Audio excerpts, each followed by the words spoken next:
is the Big O Show. This is the Big O Show. All right. Good morning, my man. How you feeling? Doing good. Oh, how are you? Excellent. Cannot complain. Although I will say a little bit of a sad day today. I went to Twitter, and like I always on Twitter, pretty much, answering and going back and forth with folks and ripping idiots. And then I run into Susan Miller Degnan's retirement post. That today was her first. I didn't even know she was leaving the Herald. Yeah. And so today, I guess she didn't want to announce anything, and she just like kind of announced, "Hey, I'm done. I'm free now. I'm out of here."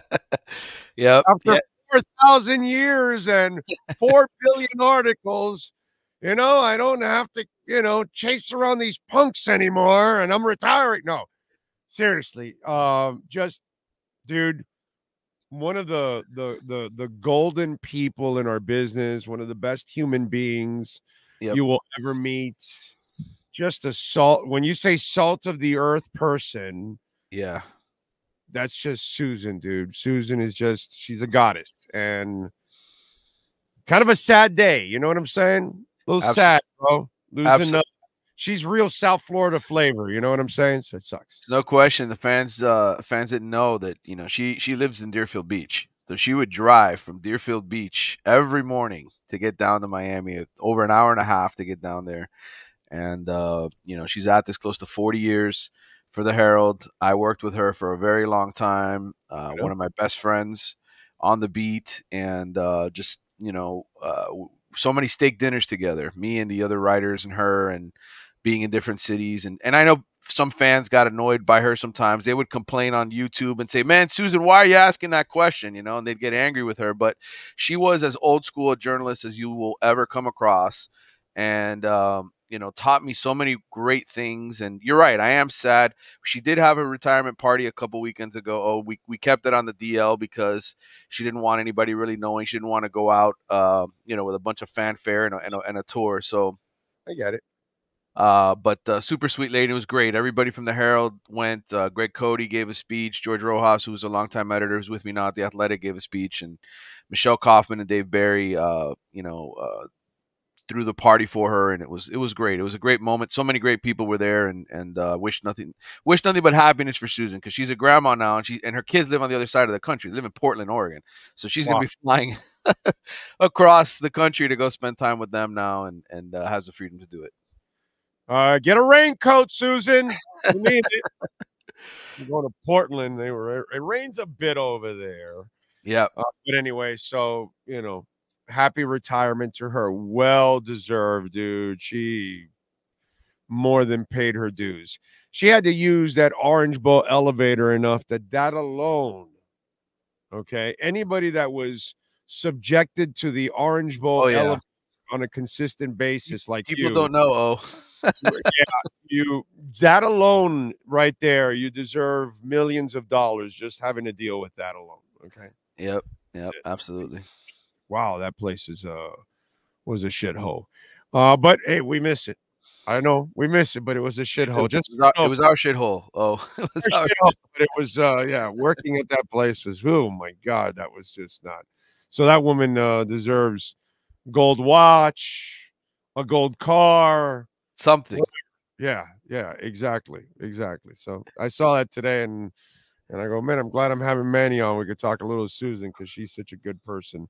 Players loved her, by the way. The players loved her, like Santana Moss, and they would see her all these years later and be like, "Susan, we love you." It was like, because she didn't have a mean bone in her body, dude. Right. She just, they realized after, or maybe in the middle, they might have been frustrated or something, but she just did her job. And she didn't have an agenda ever doing her job. And I think that's what people then you realize right away, she's, like you said, as old school as it gets. You know what I mean? And so she's not carrying a grudge. She's not she's not picking a side. Mm-hmm. Because sometimes you got like a source on one side of the whatever, and so you tend to kind of defend that side more than the other, that kind of stuff. So nothing, she's Right. just so I could see that, bro. I can see that. So good people there. All right, so talk to me. What's the buzz coming out of practice? Well, I mean, obviously it wrapped up on Saturday, and Cam Ward, I thought, looked really, really good. Showed you everything that this season's going to be about, and it's him making plays, improvising, tucking and running when he has to tuck and run, extending plays. They feel good about their passing game. They feel good about their offense.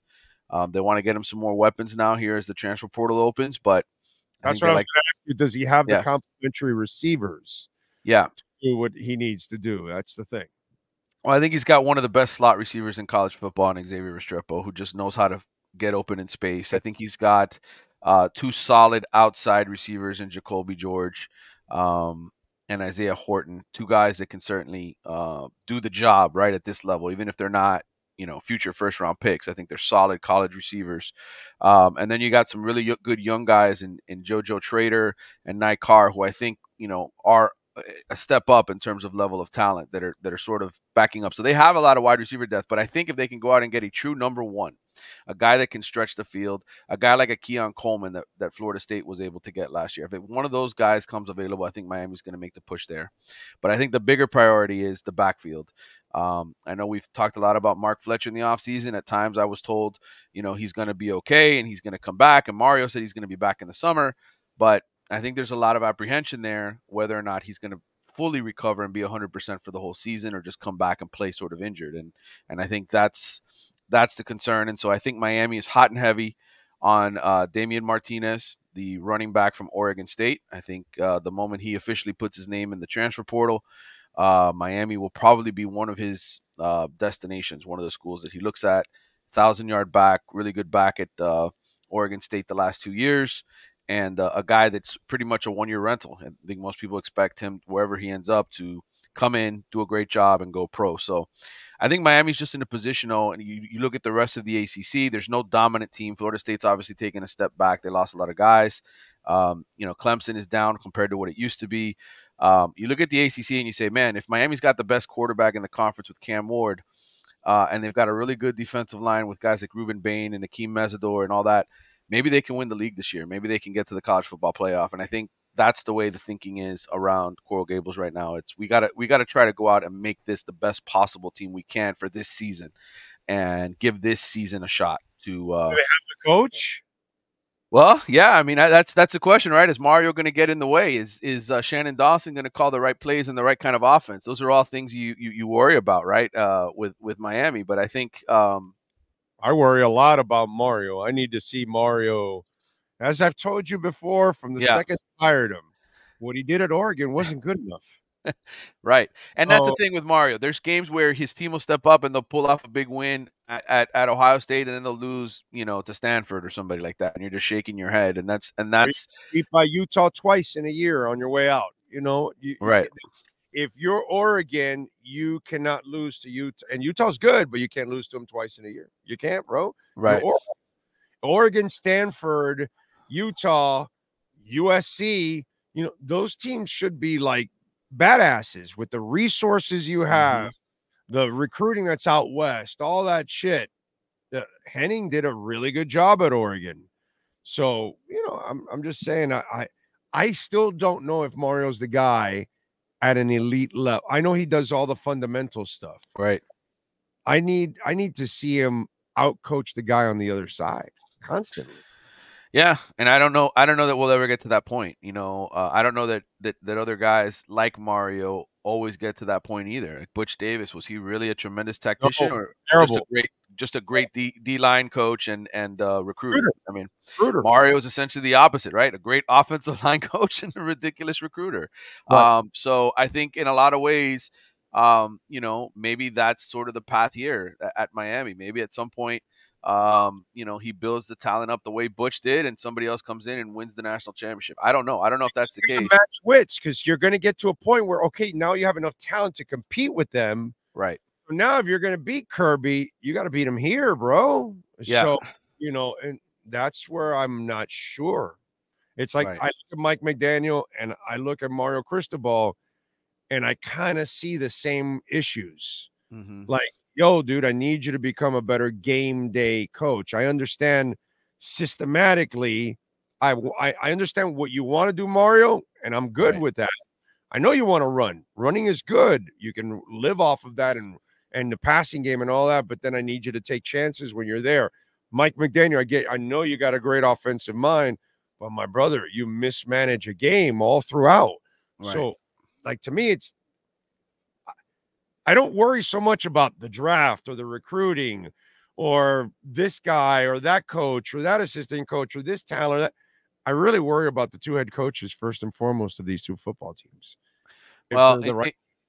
you're right, and I think obviously the NFL is different kind of hurdles with the salary cap and all that kind of stuff. And look, NIL, it's this untamed beast right now. We don't know where it's going to go. We don't know if ultimately you got to be in the SEC or Big Ten to survive, and to really be a contender. Like, all that is going to play out here in the next couple of years. But I will say this: I think from a talent accumulation standpoint, Mario is one of the best in college football, and I think if he can find the right coordinators, and I think he's got that guy on defense right now. I think Lance Guidry is a very, very, very Like, good D coordinator. Then they and you have a special quarterback like Cam Ward. Maybe you overcome some stupid decisions and some bad game plans, and you're able to win the thing. And so I'm not picking Miami to win a national title this year. I'm not, but I would not be surprised though if they won the conference and got to the college football playoff, because I think Cam Ward is that kind of talent. And I think you look at the history of the ACC. Last year, Jordan Travis was the best quarterback in the league. He was. He performed the most consistently. Drake May, talent-wise, was maybe more talented than him, but Jordan Travis and his receivers, so much that's what won the ACC. Florida State's defense was good, very good, but not elite. Not like, oh my God, this is the greatest defense I've ever seen. So I think Miami, in a lot of ways, is similar to that. I think, picking some guys up in the secondary will be important in the portal window here. To help solidify it. But I think with Cam Ward and some of the weapons they have on offense, there's a chance they can win the league this year. My pro coach doesn't know what down it is in a playoff game, and my college coach doesn't know when to take a knee. So I got issues here. I totally get it, brother. I totally get it, and it's a fair criticism of both. I think it's a fair criticism of both, and I'll say this: I think Miami's football schedule this year, the Hurricanes, is very winnable. The Dolphins, of course, you're playing. It's a pro schedule. It's a pro schedule. It's totally different. So it's a pain in the ass every week. Yep. No matter who you play in the pros, dude. That's just kind of the way it is. Yep. Anything else on the news front for the Canes? Well, I mean, look, they're going to have guys entering the portal today. They got to get down there. I have them at 89 scholarships right now with everybody that is supposed to be coming in here in the summer. They're 4 over right now. And I'm not entirely sure if Mario's nephew, Lou Cristobal, and Jason Taylor's son, Isaiah Taylor, count against the 85 scholarship number. So really, it could be 87. It could be 89 or more, depending on which walk-ons they have on scholarship. But I think, they're going to try to get down, and I would expect them to sign somewhere to 6 to 8 guys in the transfer portal just to add depth at key positions. And if they can, like I said, find a number 1 receiver, find a number 1 running back, those are the 2 priorities. And then DB depth. You need guys in the secondary that you can trust that are going to do their job. So I think those are the 3 main priorities. Maybe add a linebacker if you can add another experienced guy. Maybe add another edge rusher, D lineman type, just to add more depth. But they're gonna you'll see 10 to 12 guys enter the portal today. Can these guys play, Cristobal and Taylor's kid? They're backups. They're just guys, and look, you need those. You need some guys that are just practice guys, right? To make the ones do their job and to stay on their toes. And I think, these other guys are, just rotational type, special teams, those kind of type things. Yeah. It's so tough as a kid to live up to people that, already had a strong reputation and something that you're doing, being Michael Jordan's kid or Ted Williams' kid or right, whatever, Ray Lewis's kid, Highsmith. It just, bro, following in the footsteps of, your dad, Cristobal or Jason Taylor. Jesus Christ. Oh, yeah. God. Well, and it's funny, because we've seen so many of the kids go through there. Irvin's kid, Most of them fail. most of them because they grow up in a totally different home than their dads did. Yeah. You know, I had a high school coach tell me this once. If you want to know how hungry a kid is to make it out of a tough situation, go to their house and open up the refrigerator. He goes, I guarantee you the best players are the ones that have nothing in that refrigerator. Yeah. Yeah. People got to fight for it. Yeah. Yeah. The Ken Griffey Juniors are the rarity. You Right. know? They're the rarity that they grew up around the game, and then they understood, and they really got it, and they strive to be better than their dads, and that guy did, actually. Right. There's a couple of those cases, but it's sad because most of them end up failing because it's just so hard to live up to that next reputation. Mm-hmm. So you want to be an actor like your dad, and your dad's, an Oscar winner and all that, and it just living up to that. You're almost better off picking another profession. Yep. Going in another way so they never compare you again. Yep. 100%. And I think, we've seen that sometimes. We've seen people go into different things and be successful as well. So, but that's the word. That's the word from Miami right now. And I think, the next couple of weeks will be interesting to watch. Damian Martinez, though, is the name to watch at running back for Miami. Okay. All right. Good stuff. Follow him on Twitter at Manny_Navarro and catch his work there at The Athletic. Better yet, subscribe. Manny, as always, thank you, my brother. We'll catch up on Friday. Take care, man. I'll see you. Don't forget, Caneswear. They got anything and everything practically with a Canes logo on it. Use our code BIG010. You will get 10% off if you go in person or you go online. And by the way, for those of you that live out of town, or maybe you don't live too close to Davie, you go online and you order over $99, you will get free shipping, and use our code BIG010. You will get 10% off. There you go. Save yourself a little money. Caneswear.com.